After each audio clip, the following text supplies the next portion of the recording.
about his travels with the ICRC and the IFRC. He is an amazing human being. He, I met him, although our paths must have crossed, we didn't know each other.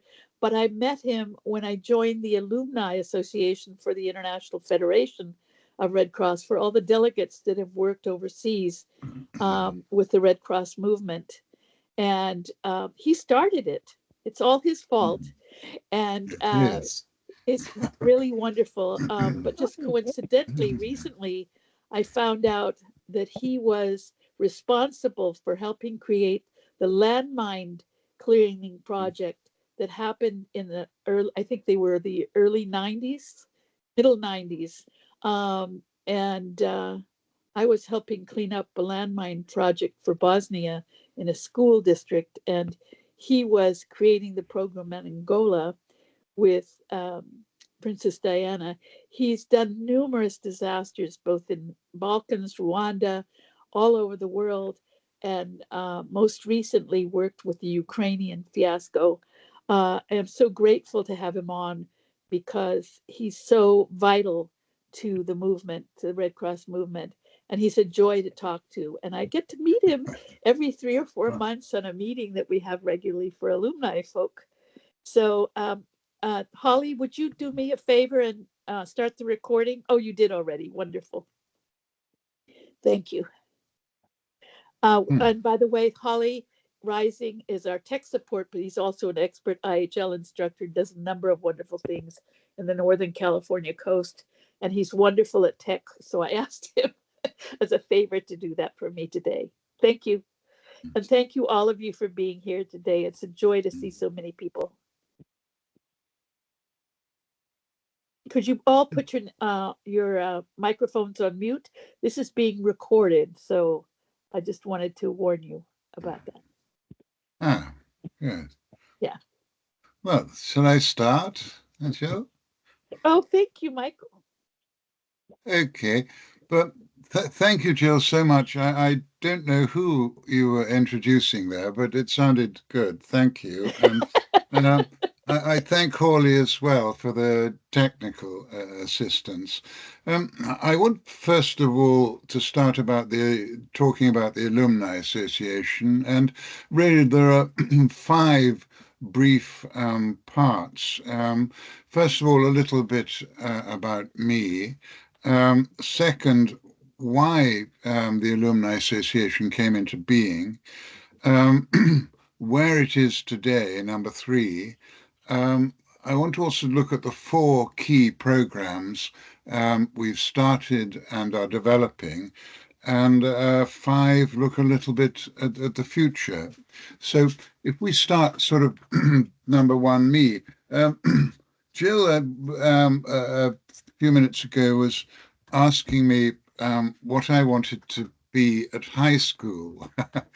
I'm in England. I've said that did I ever go to high school? I don't know, but we don't call it that here. I understand it's your sort of teenage school or something. I had no ideas what I wanted to be. It was a horrible place, and I just wanted to leave it as quickly as I could.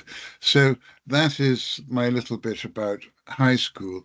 I went to university. I studied at the London School of Economics, monetary policy and political philosophy. Then I was in the City of London. Then I was in publishing, and then doing sort of teaching and consultancy jobs, a variety of things.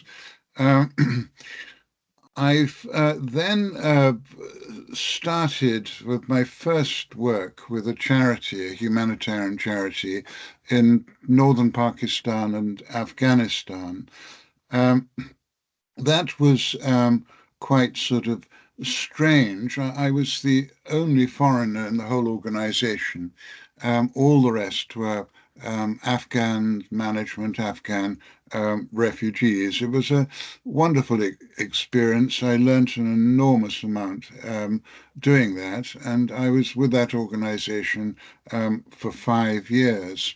Um, coming to the Red Cross, there was a course run by the HR director in Geneva called Harold Masterson, a wonderful person. This is nearly 30 years ago. And he called to Geneva 23 of us who were all directors of NGOs in various parts of the world. And we had a sort of 1 week long interview process. It was all very strange. And at the end of that, three of us were offered jobs. So I was one of them. Um, and the first job was head of delegation, actually. Now, that had never happened before and never happened since. So straight into that. And I remember my deputy, when I went there, told me he'd been in the Red Cross for 27 years. He'd been an assistant SG of a national society. 20, and he went on about that and asked, how long have I been in the Red Cross? And I told him 3 days. So we started with some difficulties there. But that was my first job. I was HOD for Macedonia, which was the breakaway southern part of Yugoslavia. I then had a regional job for the Caucasus based in Georgia. And following that, I went into the UN, and I was a strange job. You didn't even know what it was until you arrived there. It was in Iraq, based in Baghdad. And I was head of the observers for the humanitarian program there. So it's been NGOs, Red Cross, UN, and then I shifted into consultancy. So I was reviewing programs in many different countries with NGOs, national societies, Federation, ICRC, and various donors and governments. One of the biggest evaluations was the Balkans evaluation over Yugoslavia. And so there were three of us on that. And I had what has never happened since. I don't know whether it probably can't be seen, but that is a Red Cross Federation card and an ICRC card combined. It was the only evaluation at the time that the movement came together on, and there hasn't been one since. So that was a very strange experience, a very big one. It lasted 6 months. So that's to sort of give some sort of idea that it's possible in some parts. I may know what I'm talking about. Now, IFRC alumni, right. It was an idea I had for one particular reason, that so many have spent such a significant part of their lives working in war zones and with natural disasters. And then it suddenly all ends. We're all on contracts, and suddenly it ends. And that seemed to be a terrible shame, in some cases very cruel, actually, because there's no contact with the International Red Cross afterwards at all, no opportunity to do so. So I thought that was a very good reason to start it. Also, one was very conscious that this is the oldest, the largest, and most say the greatest humanitarian organization in the world. So many people, when they've moved to other organizations, for example, remember the Red Cross, regard it as very special, and want to come back into it. So that was another reason to start it. Also, the position of the volunteer, which is very much a Red Cross position. I'll come to that rather later. It's a key part. It's one of our 7 fundamental principles. And there are many people who don't want to just join something, but want to offer their experience and advice and skills which they've accumulated for contemporary operations. So these were the reasons that motivated me. Now I'm spending 2 years with this enormous bureaucracy in Geneva, um, trying to persuade them that this should happen. Meeting after, I went to Geneva from England about 4 or 5 times on this. Um, there are all sorts of complications to get through. First of all, money, subscriptions. Said, no, no, this is going to be free. The last thing you want to do is to receive any money, because you have to account for it as a bureaucratic nonsense. So membership is absolutely free. Then can one be responsible with the Red Cross and Red Crescent as symbols?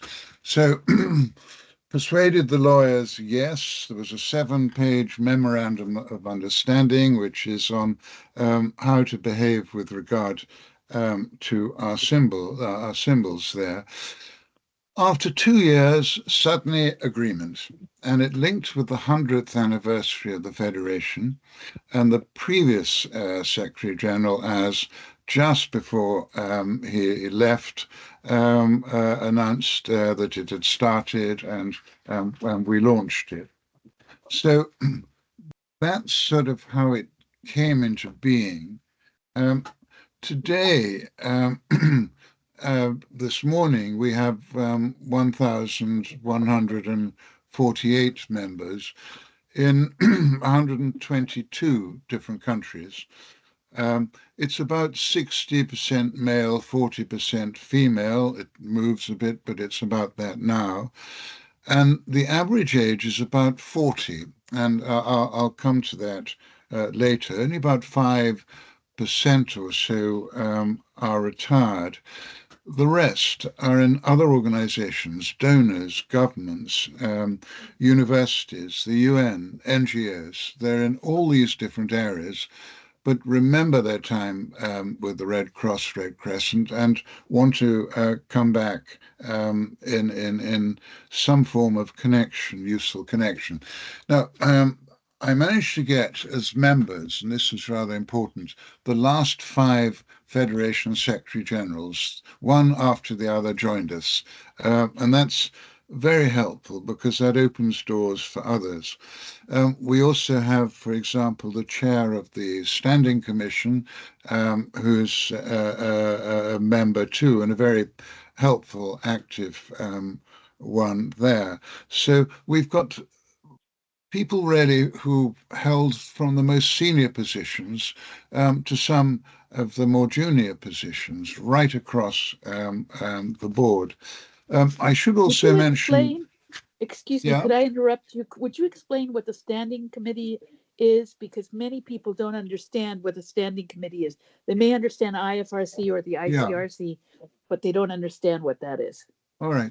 The Standing Commission is the governing body for the whole Red Cross movement. And meets every 2 years with a lot of preparation beforehand. In fact, it meets next week. So you have members coming to Geneva, where the meeting is, from 191 national societies all around the world.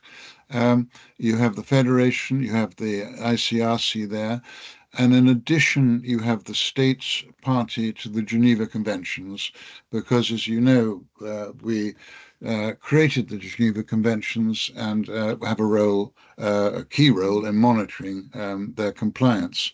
So that is taking place next week. And there are many meetings and enormous ones, and they vote on electing a new governing body, for example, and also they will vote on resolutions which are debated and may be passed. With regard to the Geneva Conventions, they're very topical now, but we also are working on the new ones relating to cyber warfare, which will be an attempt to prevent civilians being inflicted by cyber warfare, that it should be contained within military. So that's what's happening there. 13 minutes, 44 seconds. Okay. Now, if we look at, we have four key programs. Now, this is unlike, there's never been an alumni organization in the history of the movement, and certainly nothing like this, and it's quite unusual in the world. So we have four key programs within this. The first are distributions, I call them, and every 10 days, I send something to all members on one specific topic, and that's in 10 different categories. I can't go through all the 10, but one of them, for example, is arts and humanity. And a recent one, I try to get people involved outside as well. A beautiful reading of a particular poem by the actress Helena Bonham Carter, with something a statement she made for us, which the theme is the difficulties of getting to realities and the utter importance of doing so in our work. We get it wrong, ultimately people can die. So that was one of them. We also have another section, New Thinking in Humanitarian Emergency Response. Now, a number of our alumni are now in universities, professors, they're writing books, we're reviewing them. They're exploring new ways of thinking, new ways of doing things. And that's something that the alumni is at the forefront of in the movement. So that's another area for distributions. Now, a second key program we have, we call filmed archives. Now, what we're doing here is interviewing key people who were centrally involved in past emergency responses.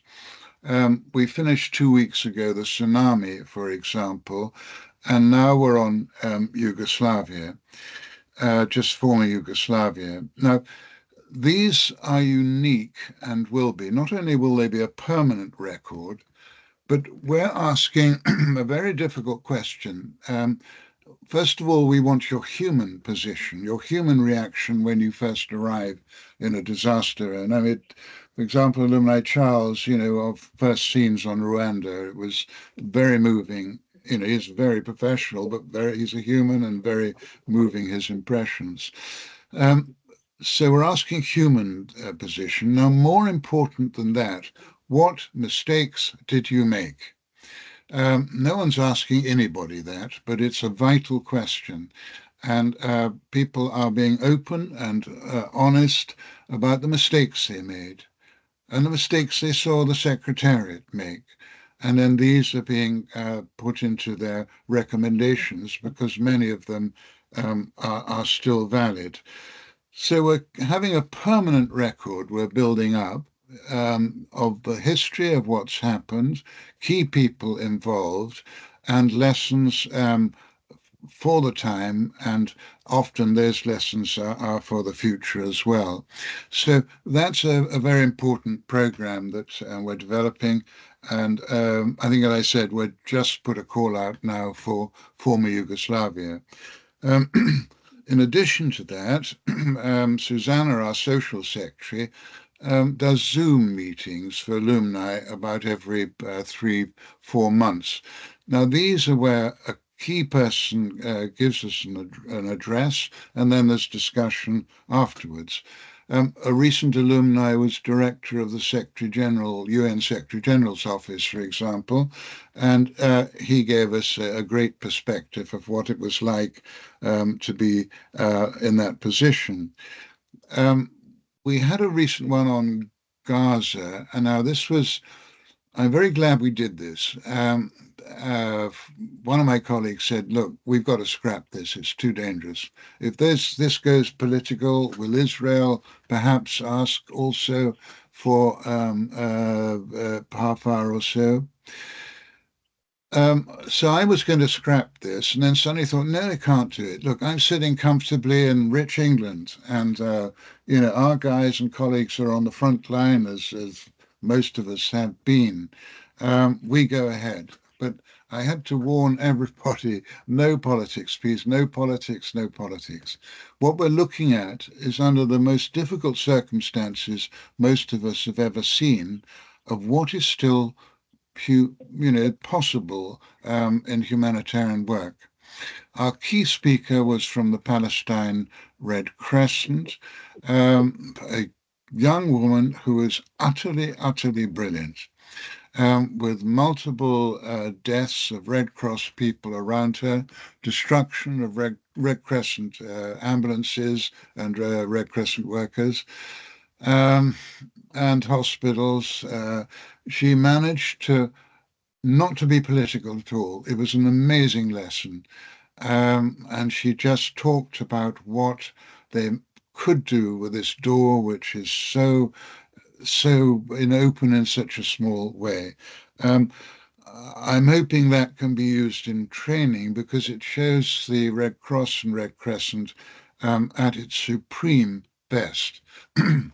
Probably is the only organization that can talk to each other in certain contexts. We have the Russian Red Cross, for example, talking daily to the Ukraine Red Cross. Okay, that's sort of important. Another example of a Zoom meeting, the new president, Kate Forbes, who I think will be known to many of you from her time with the American Red Cross, gave us an address, and we had a great discussion afterwards, which he was very complimentary about because, this is an audience that knows what's happening, what the Red Cross, Red Crescent is all about. So filmed archives, that's our second key flagship program. A third one is mentoring. Now, we could mentor from driver to secretary general level, anyone. And the purpose is to help someone get into their job, whether it's new to the Federation or perhaps into a different, perhaps more senior position, and be more effective more quickly. So if we have a call out for someone to help here, we can then produce 3 or 4 people that a person may choose to be a mentor, and that will continue, and we get feedback on that. That's a confidential operation. I mean, that's our program, that's fine, but we do not talk about the names of our mentors or those who are receiving assistance. We keep that as a confidential matter. But it's a developing important program. Number 4 key program, there is enormous expertise amongst alumni, and what we're doing is connecting it with current Federation operations. And we've done that so far in about 15 areas. And that sort of ranges from a senior international lawyer who's writing a particular part of a constitution, for example, from publications, from collating reports into one. We did that on COVID. There were so many reports, for example. So there are all sorts of ways: fiscal analysis, management advice, that we've actually connected people to current operations. And that's another very important area. And, so many people have experience. Look, it's not wasted. There is what we say, life after a Federation job. We're also a good source for consultancies, which is paid formal, because anybody who applies through us knows the Red Cross, Red Crescent, and they've worked within it. So that's quite a good start, a very good start. If I just come now to the future, um, we've just established a website. That's extremely important, and the Secretariat's been enormously helpful for that. And Samra, our alumni manager based in Geneva, has been pioneering it. So we have a website now, and we've been asked to put all the distributions on it. So there's a permanent record that contains the new thinking in emergency response. Also, to have all our filmed interviews on the site, which will be there, and we're adding to them all the time, and then all our Zoom meetings onto the site. We may later develop a sort of bit of more of an interactive aspect to this site for members. So that's a major development there. And we're continuing to expand our membership and the expertise we can offer, and the 4 programs I've mentioned to help have them more established and also expanded. So that's really what a key thing that we're doing. Now, something I've been working on with Samra in Geneva over the last 4 or 5 days is another unique aspect. I go to Geneva once every 5 months about, and the key meeting is with the Secretary General, who's very supportive of us. And we have lots of meetings, but the Secretary General is key. And I put forward an idea that we should have an exhibition of stamps for Red Cross and Red Crescent in history. Some of you may know that for 130 years, national societies have raised funds, often substantial funds, by the special issue of stamps in relation to the postal authorities of the country you're in. And so we've got a display board, which hopefully goes up tomorrow morning.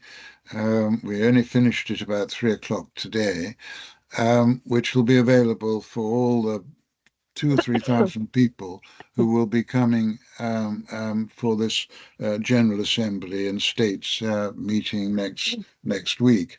So that's something we're working on. We'll be developing that further on, and I've seen some beautiful American Red Cross stamps, for example. And I should have mentioned one of our distributions was on Clara Barton, which I had a very good response to. So that's a sort of new project here. So just in sort of conclusion on the alumni, I have a key senior link in Geneva, which is essential. That's Marco Avila, who's head of global services. And he and I are corresponding every other day. And he's enormously helpful to us. We have our social secretary, Susanna, who's based in France. Samra, I mentioned, who's based in Geneva, our manager. And a new colleague, Lucy Hamlet, who's our filmed archives manager, and she's based in Scotland. So, sort of in conclusion, we're capturing and recording the past, but we're also very much looking into the future, and we are growing strength for the Federation and all its activities. Some of our alumni who will be brought in to advise have a UN perspective, a government perspective, in addition to Red Cross one. And this is a unique way of tapping into that. So that is a sort of key area for us. So I don't think I need to say any more on that, but would anybody like to ask questions, or is Jill, is this the right time for questions on the alumni? Absolutely, any time is the right time for question. Well, let's go now while it's fresh, shall we? Yeah, Nanya had a If there question. are. Did you want to unmute and ask, Anya? Uh, Uh, sure. yeah, go ahead. Okay. You said you had a new website, and I was wondering Yeah. if you could give us the name of that website and if we could have access to it.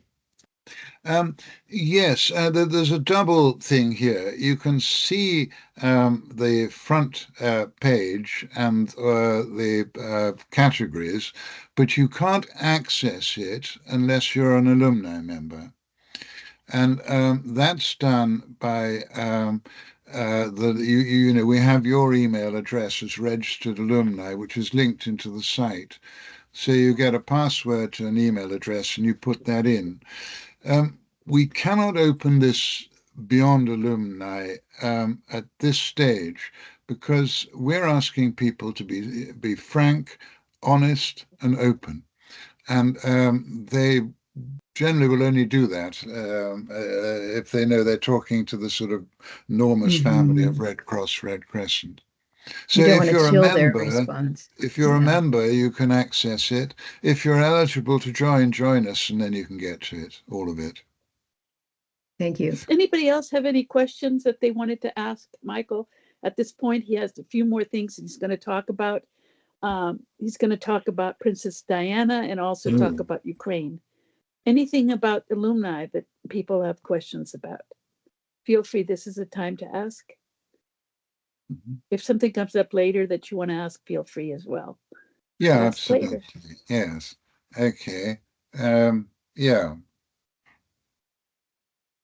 Well, Anika, I mean, we'll have room for discussion and questions when I've stopped, I think. But shall I move on to, you asked about Ukraine. I'd probably rather do that next a little bit, say Oh, some words on absolutely. that. Whatever your Okay. order is, okay. Right. Whatever order you want. Okay. Well, I start, you know, the whole alumni is very close to the Secretariat, and that it needs to be. And our link is at the highest possible level, which opens all sorts of doors, Secretary General level. So we can, you know, have almost anybody from the Federation talk to us, which is wonderful. We did one Zoom talk, for example, on Ukraine, whereby we have a senior person from the Ukraine Red Cross presenting, and also two senior people from the Federation. And so that was a very interesting part on Ukraine now. I'll come back to my involvement before. But, you know, we're learning things like there were 50, 60,000 volunteers working on the Ukraine in 8 different national societies. It's an enormous cooperation job, that is. Ukraine, I've had a job as a consultant doing an evaluation on the government's treatment of what internally displaced. And by which, you know, that means anybody who's has moved out and fled, let's say, the areas under Russian control. This was commissioned by the European Union. And what they wanted to know was, has the government behaved itself in relation to internally displaced? They could not be called refugees in Ukraine because Ukraine, you know, officially will not accept that the territory which has been taken is lost forever. So they're moving internally. You know, the IDP is an internal movement. A refugee, to become such, you have to cross a border. So they travelled all over the country. On this, and it was clear actually that the government had done a really good job. You know, our sophisticated countries, I don't think would have done really better. Where they breached international law in terms of IDP, which is a bit more vague than for refugee, we saw pretty speedy action in order to change a practice here and there. So this was our findings, traveling all over the country, the military parts where the fighting's been going on for 12 years now. People tend to forget that it's a different level now and different circumstances, but the war has been raging and thousands have died before the different situation 2 years ago. Anyway, what was very interesting about this, look, as a consultant, we're completely independent. And when I was doing the Balkans evaluation, our offices are actually in the committee in one of the chalets in their place in Geneva, but we have to be somewhere, but it is a joint movement. And I remember when we were presenting some initial findings, a very senior person at the committee was chairing it and said, well, you can't say that. You've got to cut this out. You've got to cut this out. Got to cut that out. One of my colleagues, who's rather older, looked at this person, and my colleague was old enough to be his father, and said, look, I spent the first 5 years of my life in a Japanese prisoner of war camp. I've been independent ever since. And you could see, I mean, he was Dutch origin. The Japanese invaded Indonesia, I think, where he was, and that's how it happened. And then I have to come in and say, look, we cannot be encouraged to change any of our findings. We're all very experienced in what we're doing. That's why we've been given the job, and we're entirely independent. So if you find something wrong with something we've said, prove that we're wrong. And we'd be very happy. We're not committed to things. It was very good for that. On my Ukraine one, the same sort of thing happened. The presentation to the European Union of our draft, oh no, you can't possibly say that. No, this must change, that must change, this must change. And obviously Reminded said, no, absolutely no. You prove that this particular thing is wrong, otherwise we run with it. We don't report to you. You can't intimidate us, and it's our responsibility to present it as it is. There was a political dimension to this. The European Union had pumped in enormous amounts of euros, in the billions, into Ukraine, and they'd offered another tranche of nearly 2 billion, and suddenly realized, hey, wake up, this money belongs to taxpayers of the European Union. There should be some strings attached, it should be allocated or whatever. There was none of that. So I think in some part of it, we were asked to do this evaluation on the assumption that we'd find the government had made serious mistakes, and then a lot of this money could be withheld. That was the only rational explanation for the attempts to do it. If you want a full-time job, continuously as a consultant, you don't really take this stand because the phone doesn't ring afterwards. Okay, that's a reality if you're evaluating, emergency responses in its various forms.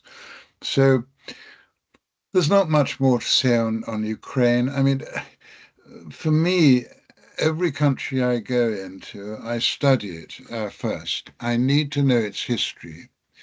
And I'm always surprised at so many people who do not know anything about the history of the countries they're in. In effect, they're denying causality. Everything has a yesterday, everything, animate and inanimate. So you always get the point, if someone's telling you with great strength about today and they don't know anything about yesterday, don't listen at all. So one has to read into Ukraine. It's got a very unusual, very turbulent history, and you see that soon. And things play out decades, years later.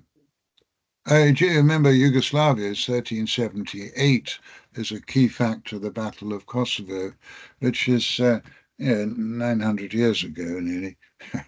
So that's on Ukraine. Does anybody want to ask anything on Ukraine? We will afterwards have a general discussion, I'm sure.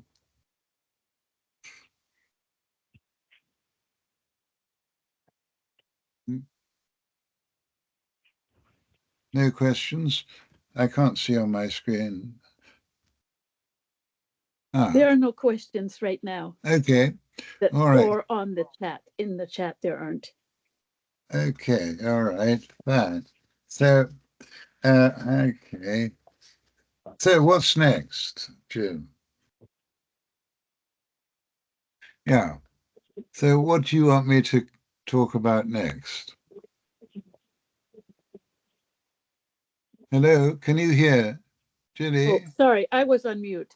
Don't worry. I didn't What would, even. what, And you got Robert, questions? hang on. I'll answer your question in just 2 seconds. Okay. I didn't even know, Michael, when I asked you to come and talk about the Alumni Association, that you had founded the landmine project with Princess Diana. So I'd love for you to talk about that. But there may be a question, Michael. There may be a question from Robert, I think, before we go on to Princess Diana. Robert, okay. Did you want to say something? Yeah, surely. Go ahead. My question, Michael, is this. All of us who work with the Red Cross are bound to those international principles. Neutrality right now being the one that seems like it's most under fire. And here in New York, obviously, because of the position we have and the communities we have, it seems that many Red Crossers are leaving because they feel that the principle of neutrality is inadequate for what's going on overseas. And my question is this to you. How would you rationalize or perhaps motivate somebody who has been a long-term Red Cross volunteer, whether in the United States or UK or around the world, to accept the fact that neutrality has worked, even though we don't always see its results, and that if we abandon the principle of neutrality, we are also abandoning the actual basis on which our Red Cross societies and Red Crescent societies are founded, and B, it's just going to destroy our ability to maintain any kind of semblance over these world conflicts. Yes. That's a very good question, Robert, and increasingly discussed now. We haven't lost any national societies over this issue to date, anyway. That hasn't happened. It is something which has come to the fore at this particular time. Maybe there's a way of squaring this circle. And if we look at terms of what we do in emergency response in the field, we have no politics whatsoever. And it doesn't matter if we've got a wounded person from one side or the other or different sides. And if one side is regarded as a complete aggressor, let's say, and the other side completely innocent, then we're still going to treat the non-combatant of the person of the national, of the country that may be seen as a complete aggressor. Because we do not provide assistance based on nationality, race, or anything. So I think one can separate this, for where it matters at the coalface, if you like, at the reason we exist, which are the emergency operations. That's why everything else really exists. If we were in a paradise, we could close. There, neutrality is fine and applies, and it allows acceptance generally wherever you are. And when you come to the political arena, which we have to avoid. Sometimes there's pressure not to do so, and sometimes it's more difficult not to do so. Then neutrality has a different possibility. But I think if we can hold it in terms of operations, that's where it really matters. And when you talk about warring parties, well, if we started taking sides in the political level, that would make the emergency response level not easier, much more difficult, and would put more at risk the lives of people who are implementing. I'm just thinking this now. This is a very current debate. I'm developing my thinking because of your wonderful question, Robert. But if you're on the field in refugee camps and what have you, you have no interest in the politics or anything. You've got a wounded person or a starving family in front of you. So maybe we should sort of strengthen the idea of never having that neutrality in the form of a political debate. If one side is committing, let's say, a genocide, which happens in history, it's not probably for us to point that out. And we don't need to, in a way, because there are others who can do that. Our job is more to deal with the consequences of this. This is probably the only way you can sort of square it, really. I must say, look, traveling in UN vehicles and vehicles with Red Cross and Red Crescent in it, you always feel and actually are safer in the Red Cross, Red Crescent vehicle than a UN vehicle. From Kalashnikov attack or what have you. The people generally know that we don't have any politics at all. So it's an important area for others to criticize. They don't necessarily have to hold a neutrality position, but we've got our Geneva Conventions, we've got other international law, we've got courts in The Hague. It's not our job to take people to The Hague, but there are organizations and methods of doing so. I don't know if that helps at all, Robert. It did help. Thank you very much, sir. And Michael, given the current events with international humanitarian law, I think historically the landmine project is important because it talks about you don't harm civilians. Civilians are not targeted, military are. And unfortunately, it's very difficult to get rid of landmines once they're in the land, like in Dubrovnik during the Balkan War, right next to a school, there were landmines. And so kids could not go to that school, and there was danger because they could have their legs blown off. And that's just an example. But what I'm saying is I think it's very current with international humanitarian law.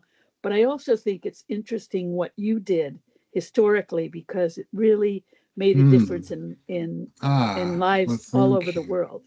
All right. Okay. Well, that, of course, is within the Red Cross. Maybe that first picture, Hawley, are you able to show that first one where we're wearing Red Cross clothes? Can that come on a screen, I think?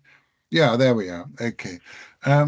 Well, that's me on the right. And at the time, the most famous person on Earth by far, on facing the screen on the left.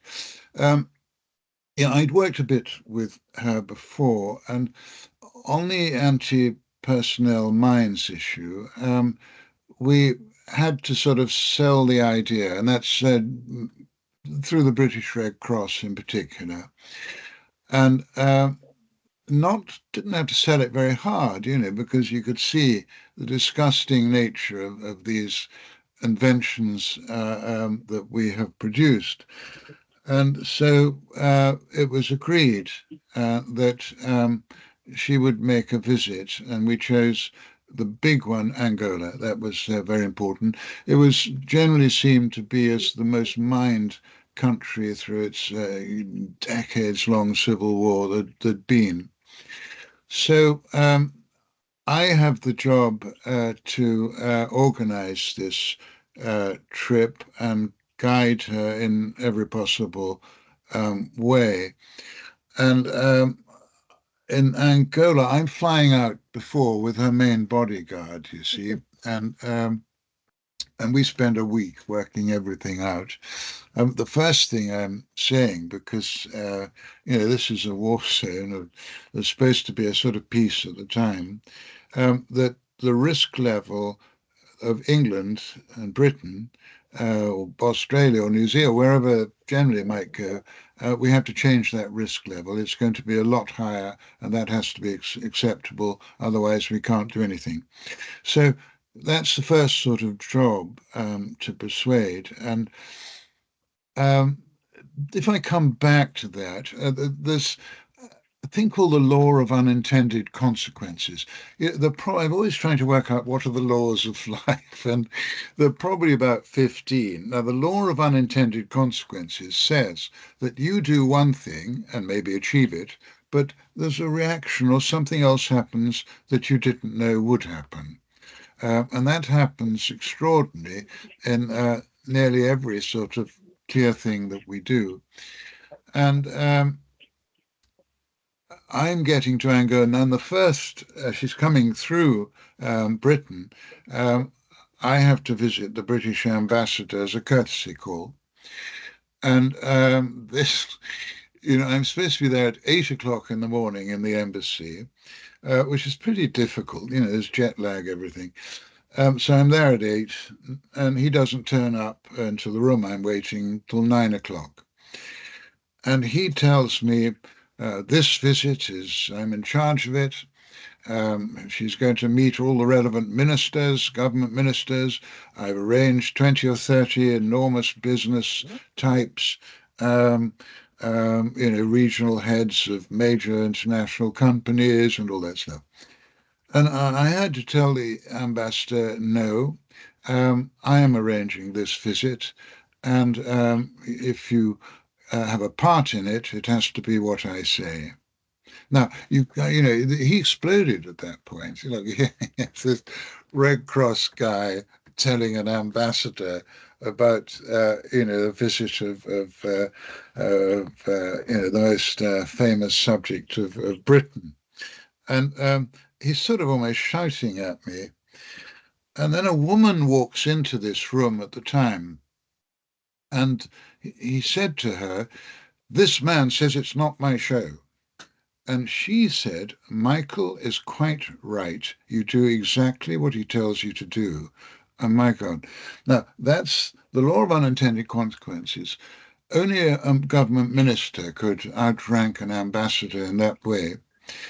And we had a wonderful overseas development minister who I'd met before and was actually on the plane that I was flying out to Angola. And so I met her on the plane and I briefed her why I was there. So that was her coming in at the most brilliant time. Had I not briefed her on the plane, had we not been on the same plane, had she not been in Angola, I could not have overruled this ambassador. I couldn't really do it. It would be unprecedented. Had he got his way, there would be no trip. It would be full of what she called the men in suits. She didn't want to meet a man in a suit again. She found it dreadful. Men in suits, they're nearly all men, and they're all wearing suits. So that was brilliant. And so then I'm leaving the embassy. I've got full control, and I'm spending a week planning every single thing that we're going to do.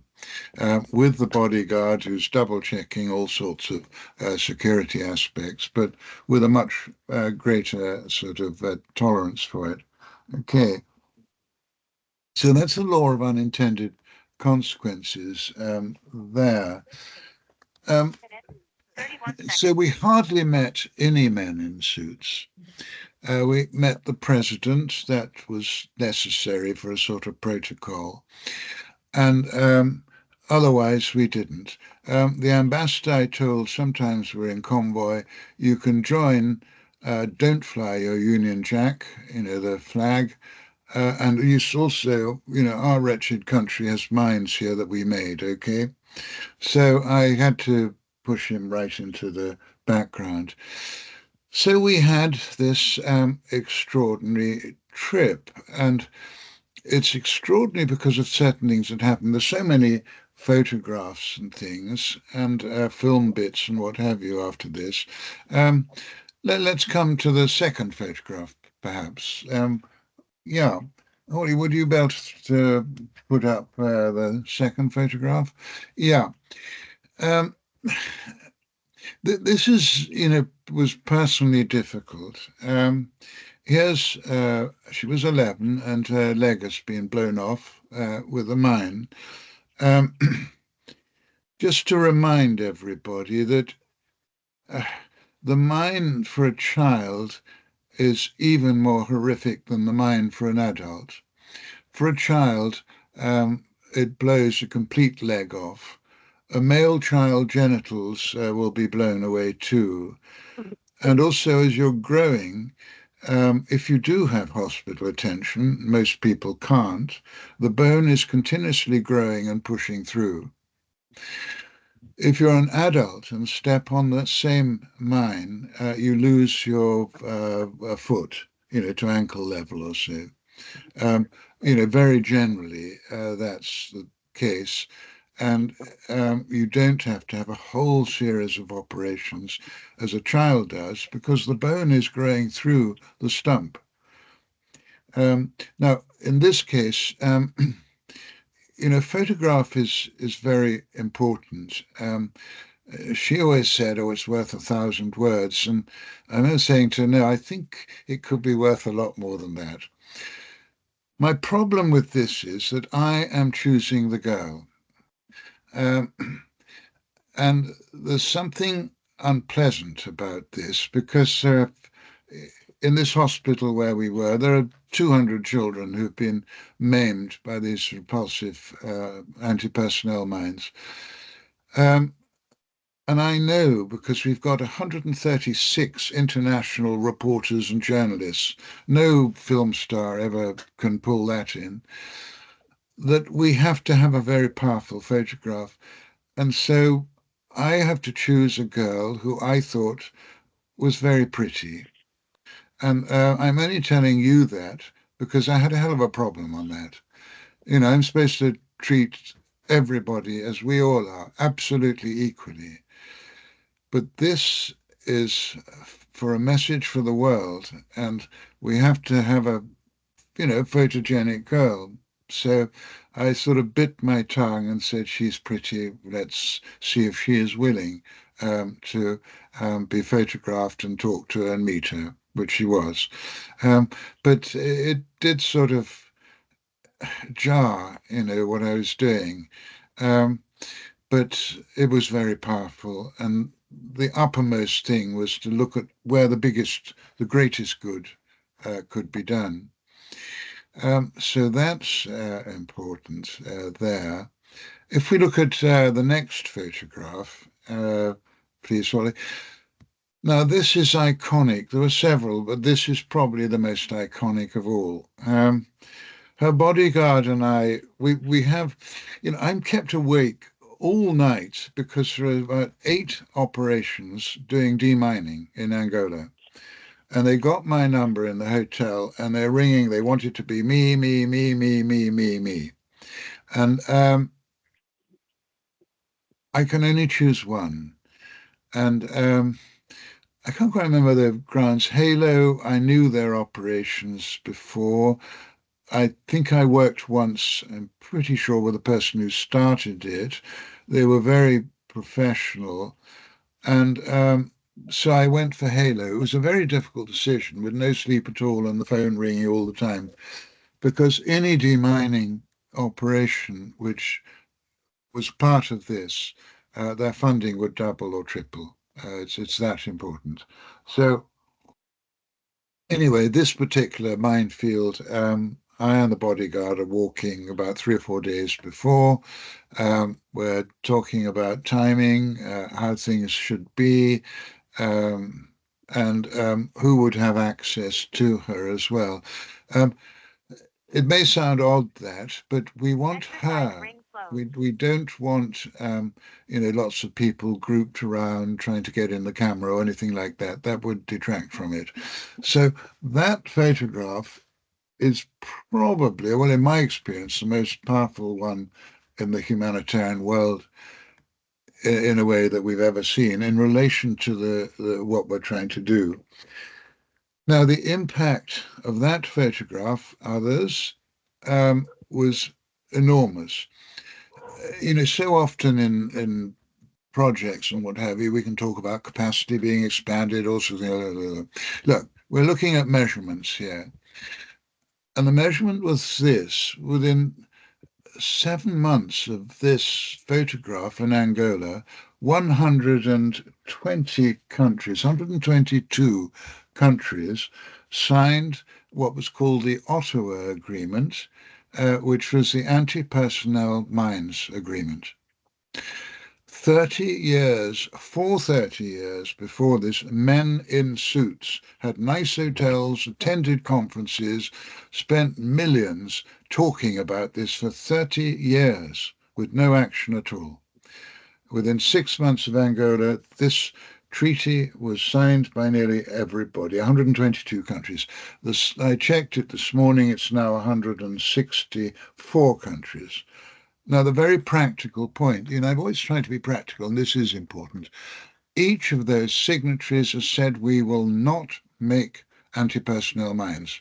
Practically, we will not. That's it. Second, if we have been making them, we will destroy them.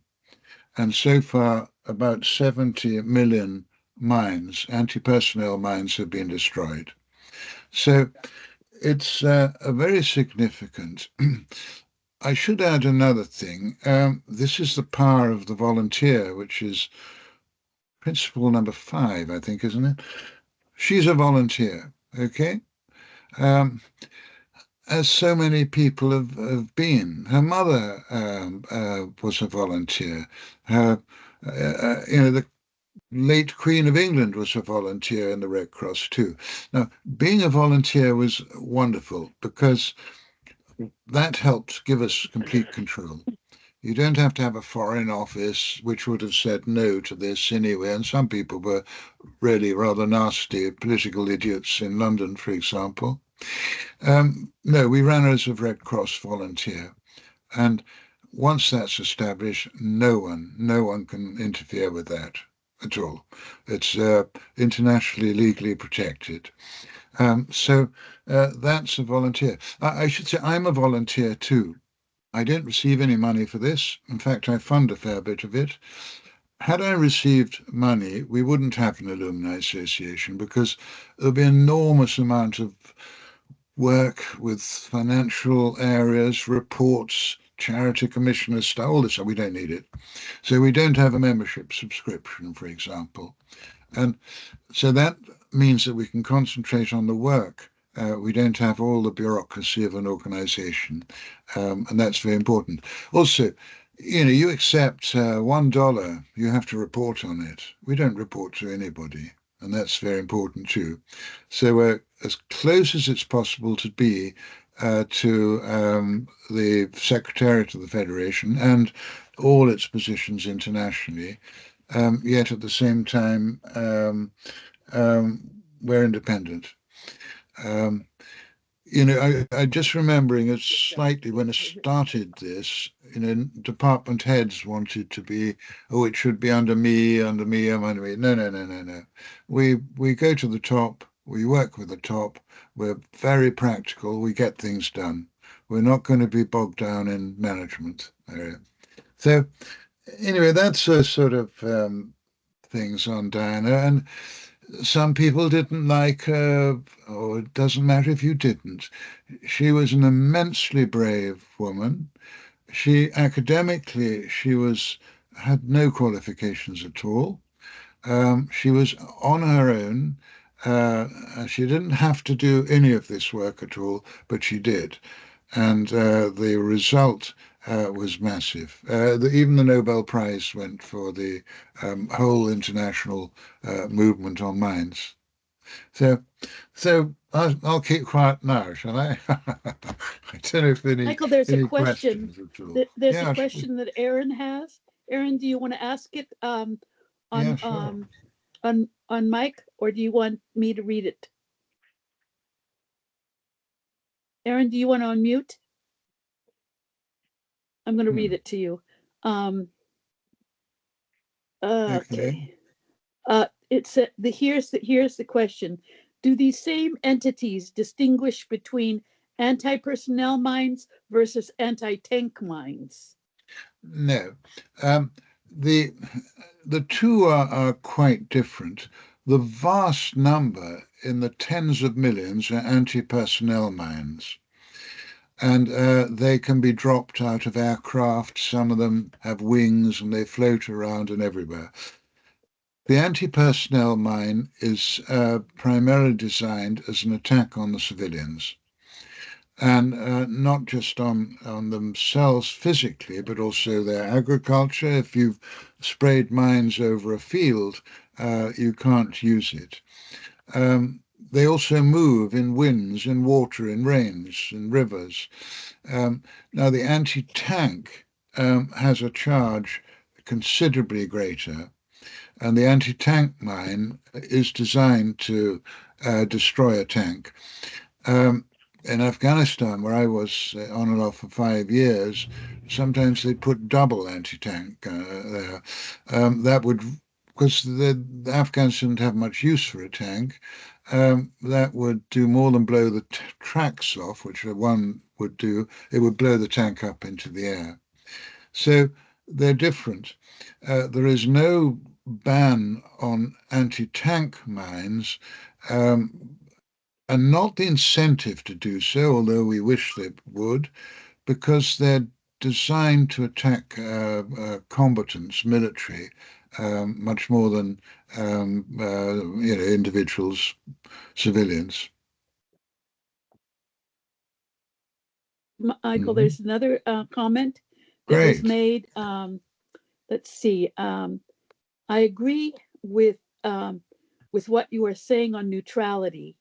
Oh, Elizabeth yes. said, having worked in war zones, I have opinions, but guard them fiercely until I take off the badge. It is easy to do when you are on mission, is what Elizabeth Yes. said. Yeah. Yes. And then there's another thing that, which is, I thought, an interesting perspective. Nayana, excuse me, says history is perspective. The Crimean War, Ukraine, was where Florence Nightingale served and became motivated in 1857 to start the Hmm. world's first nursing school. England was one of 4 nations that had joined to stop a Russian expansion. Yeah. She's just sharing that with you. And then Okay, um, that's very interesting indeed. Yeah, and the I history thought of it was Ukraine has had a lot of wars, unfortunately. Okay. Hmm. anything else of what I wanted to share. Unless there are other questions, please raise your hand right now. But what I wanted to share is we're going to send a follow-up email with All any right. ideas that Michael wants to share with you Hmm. next week, plus the recording of his talk, so that Ah, those okay. of your colleagues who couldn't come will be able to hear the recording. But also, if Well, you have any burning questions that you aren't answered today, Michael can do that as well. yeah, absolutely. And Hmm. I wanted to also let you know that next month we'll have the Limitless program with Henry Caceres, who works with the Solferino Society in Geneva. But Michael, I just wanted to thank you so much for this Oh, well, amazing no, talk. that was interesting. I mean, just in a sort of conclusion, we're linking, people who used to work with the Federation to current operations, and that's very important. And it's spreading goodwill around as well. One thing maybe I didn't quite mention, our filmed recordings were positioning into humanitarian emergency response decision making.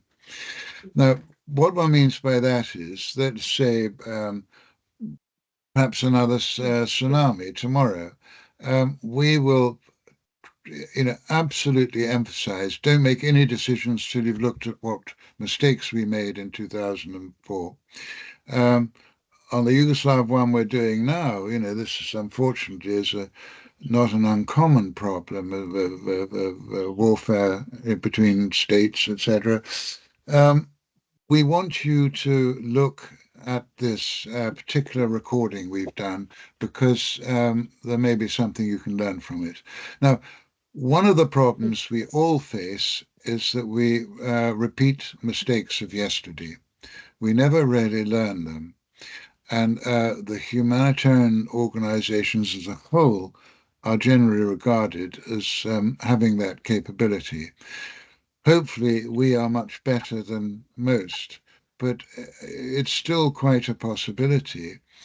And, we don't exist for ourselves. All these big organizations and these names and titles and what have you, the most senior person in the movement is employed by the most vulnerable person on earth. I always say that. If this is paradise, let's close the Red Cross, Red Crescent. There's no need for it. But it isn't that way. Michael, thank you so much. And also, one last question. Holly Rising has a question. Oh, yes, sure. Holly, go for it. I was just wondering, and you said that you're working on international law having to do with space and satellites. Are they taking the Talon document as a basis for that, or are they starting over on it?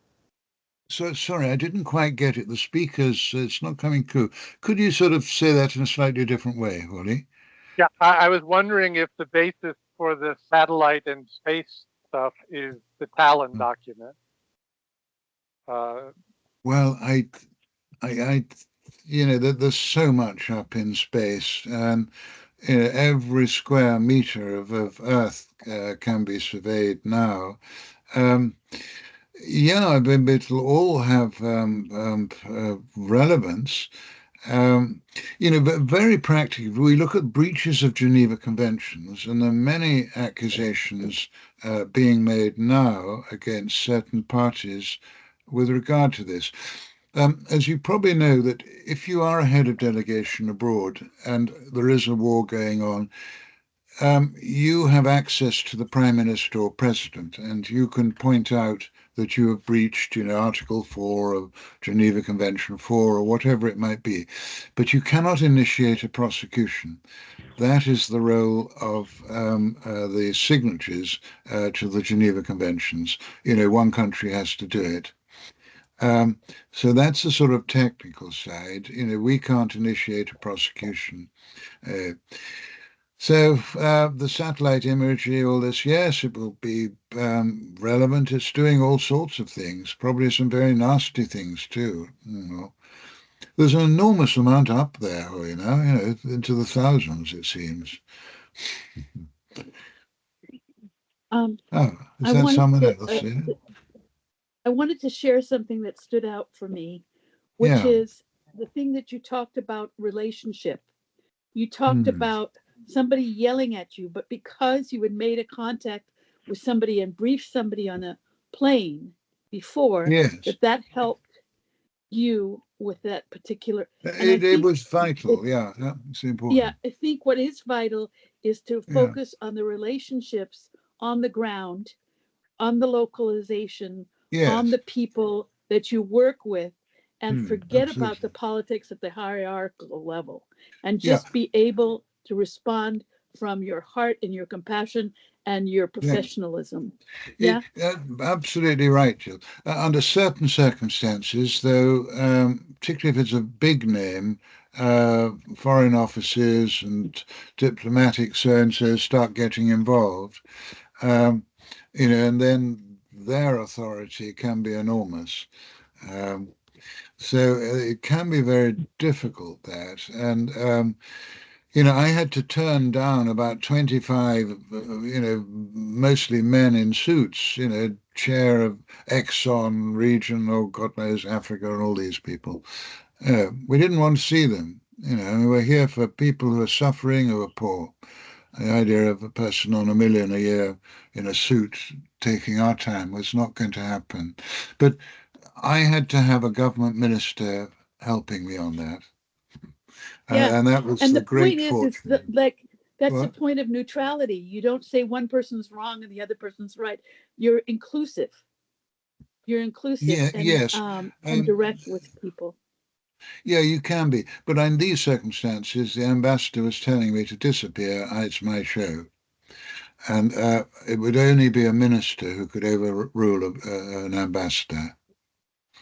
There, but for the grace of, totally amazing. Yeah, he couldn't. He was a difficult person anyway. So that was You've given us difficult. what works and what doesn't work. You've given us an overview of everything you've done in your Well, career, almost yeah, everything. And yes. I know I'm going to invite you back next year. No, that's savage. But what works and doesn't work. I'm mindful of the great Henry Ford. Life's too short to learn from your own mistakes. You must learn from those of others. So Thank you, I'm sure Michael. that's well known in America, isn't it? Thank you. And there are a lot of thank yous in Oh, in great. No, the it's in the an chat. honor and lovely to have chat with you. It really is. Mm-hmm. It's lovely, and thank you for staying on 20 minutes over what you Oh, promised to do, and I whatever. This is appreciate it so much. important. And almost everybody got to stay with you, so I'm Ah, very happy with that as well. So oh, wonderful. and feel free to email me anything that you want me to send out Yes, to the I'll group. send a couple of things which may be of interest. That's absolutely right, and can be shared, of course. Yeah, absolutely. So I'll send Wonderful. you a couple of things tomorrow. Hmm? Thank you so much, Michael. Have a wonderful, No, wonderful evening. lovely. Thank you for asking me, and thank you for Oh, it's a everybody. joy. It's a And joy thank to see you, you, and I'll see you Hawley. again. Good. Okay, See you again. take good Thank you, care. Hawley, for your technical support as well. Thank you. Okay. Bye-bye. Bye-bye. Lots of thank yous in the chat if you get to look at them.